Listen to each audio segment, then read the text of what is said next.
കലൂരിൽ നൃത്ത പരിപാടിക്കിടെ Uma Thomas MLA അപകടത്തിൽപ്പെട്ട സംഭവത്തിൽ ഒളിച്ചുകളി തുടർന്ന് GCDA സൈറ്റ് എഞ്ചിനീയറെ അന്വേഷണ വിധേയമായി സസ്പെൻഡ് ചെയ്യാൻ ഉത്തരവിറക്കിയിട്ടും നടപ്പായില്ല. സൈറ്റ് എഞ്ചിനീയർ SS ഉഷ ഇന്നലെയും ഡ്യൂട്ടിയിലെത്തി രജിസ്റ്ററിൽ ഒപ്പിട്ടു. തെളിവുകൾ ന്യൂസ് മലയാളത്തിന് കിട്ടി. അതേസമയം സ്റ്റേഡിയം നൃത്ത പരിപാടിക്ക് നൽകരുതെന്ന നിലപാടെടുത്ത ഉദ്യോഗസ്ഥർക്കെതിരെ GCDA കാരണം കാണിക്കൽ നോട്ടീസ് അയച്ചു.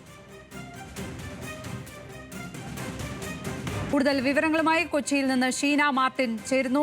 ഷീന, GCDA ആരുടെ കണ്ണിൽ പൊടിയിടാനാണ് നോക്കുന്നത്? എന്താണ് ഈ നടപടികളിൽ നിന്ന് നമ്മൾ മനസ്സിലാക്കേണ്ടത്?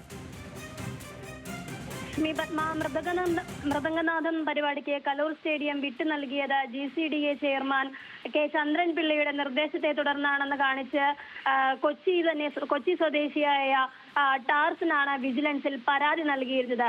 ആ വിജിലൻസിൽ നൽകിയ പരാതിയാണ് ഇത്തരത്തിൽ ഉള്ള വിവാദങ്ങൾക്കെല്ലാം തന്നെ തിരികൊളുത്തിയത്.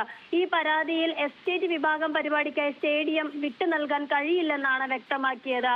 പക്ഷേ എങ്കിൽ പോലും ഈ സ്റ്റേഡിയം പരിപാടിക്ക് വിട്ടു നൽകിയത് GCDA ചെയർമാന്റെ തന്നെ അനുമതിയോടുകൂടി ആണെന്നുള്ള തരത്തിൽ എക്സിക്യൂട്ടീവ് കമ്മിറ്റിയിലും എക്സിക്യൂട്ടീവ് മീറ്റിംഗുകളിലുമൊക്കെ വിവാദമുയർന്നിരുന്നു. ഈ വിവാദം ഉയർന്ന പശ്ചാത്തലത്തിലാണ് മാധ്യമങ്ങളോട് ഇവർ വിശദീകരിച്ചത് ഈ SS ഉഷയെ അസിസ്റ്റന്റ് എക്സിക്യൂട്ടീവ് എഞ്ചിനീയറെ മാറ്റി നിർത്തിക്കൊണ്ടുള്ള ഒരു അന്വേഷണമായിരിക്കും പ്രഖ്യാപിക്കുക. ജൂൺ 4-ന് ചേർന്ന എക്സിക്യൂട്ടീവ് കമ്മിറ്റിയിലായിരുന്നു ഈ തീരുമാനമെടുത്തത്. അതിനുശേഷം 10 ദിവസമായിട്ടും ഇതുവരെ അവർക്കെതിരെ യാതൊരു നടപടിയും ഉണ്ടായിട്ടില്ല. ഇന്നലെ വരെയും അവർ ഓഫീസിലെത്തി ഡ്യൂട്ടിയിൽ ഉണ്ടായിരുന്നു എന്നതിന്റെ തെളിവുകളാണ് ഇപ്പോൾ ന്യൂസ് മലയാളത്തിലൂടെ പുറത്തുവിട്ടത്. അതേസമയം തന്നെ GCDA ഇതിനൊരു പ്രതികാര നടപടി എന്ന തരത്തിലായി അവർ 3 ഉദ്യോഗസ്ഥർക്കെതിരെയാണ് നടപടിയെടുത്തേക്കുന്നത്. അതായത് കലൂർ സ്റ്റേഡിയം നൃത്ത പരിപാടിക്ക് നൽകരുതെന്ന നിലപാടെടുത്ത ഉദ്യോഗസ്ഥർക്കെതിരെയാണ് GCDA നടപടിയെടുത്തേക്കുന്നത്. അങ്ങോട്ടും ഇങ്ങോട്ടുമുള്ള ഒരു വാക്പോരാണ് ലക്ഷ്മി പത്മ ഇപ്പോൾ ഈ സംഭവത്തിൽ കാണാനാവുന്നത്.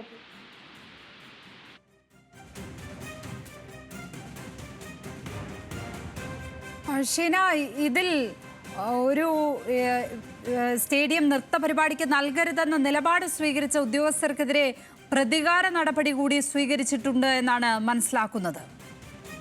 ആർക്കൊക്കെ എതിരെയാണ് ഇത്തരത്തിൽ നടപടിയെടുത്തിരിക്കുന്നത്? കാരണം കാണിക്കൽ നോട്ടീസ് അയച്ചിരിക്കുന്നത് ആർക്കാണ് ഷീന?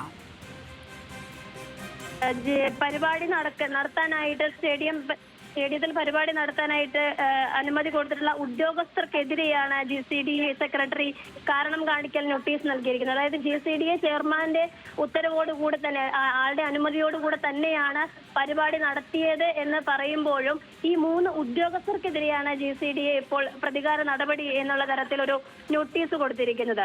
അതായത് മൃതകർഷന്റെ അപേക്ഷയുമായി ബന്ധപ്പെട്ട രേഖകളൊക്കെയും മാധ്യമങ്ങളിൽ വന്നു എന്നതിന്റെ പേരിലാണ് ഇത്തരത്തിൽ ഈ 3 പേർക്കെതിരെ പ്രതികാര നടപടി സ്വീകരിച്ചിരിക്കുന്നത്. ഷീന മാർട്ടിനാണ് കൊച്ചിയിൽ നിന്നും വിവരങ്ങൾ പങ്കുവച്ചത്.